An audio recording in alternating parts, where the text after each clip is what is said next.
I figured out why you have to kind of give up on what you think you want to get what you want.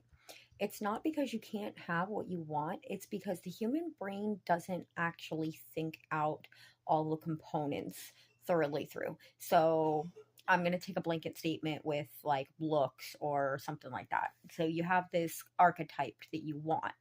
And so, because you're hyper focused on this archetype that you're looking for, you are looking at everybody that you think fits that archetype, and you are honing in on all of those people that fit this archetype of what you think you want. And now, because perception is a filter, you're not actually seeing people for who they are, you're seeing them for who you think they are, which means that you are beelining towards the people that you think fit this archetype, and they may or may not actually fit this archetype.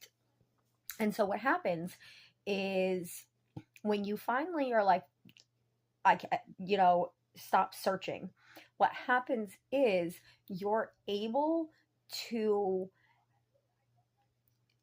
run into or see or realize different opportunities. Most of the time, you're like, whatever, I'm done with this searching. I'm going to go hang out with friends or whatever.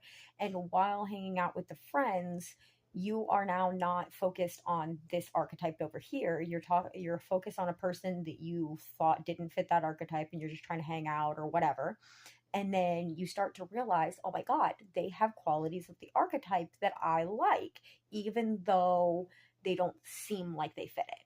And then in the bigger picture, you end up finding that the person that you didn't think fit that type actually fits it better.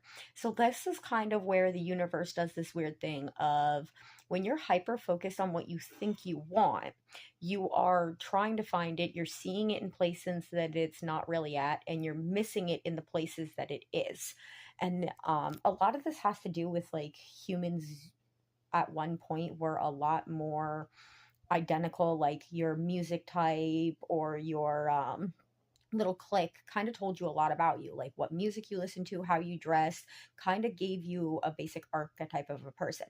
But my generation completely just like ruined that. We just started listening to all kinds of different music and stuff. And honestly, it kind of started even before my generation. My mom's generation really kind of started listening to different musics and stuff, but they were still more archetyped in it in a way where, because they were starting the blend, my generation and maybe even my brother's generation actually got to listen to all these different types of music and stuff and not have to fit that archetype mold so tightly. But this also made it harder for people to beeline to what they want because everything is a mixture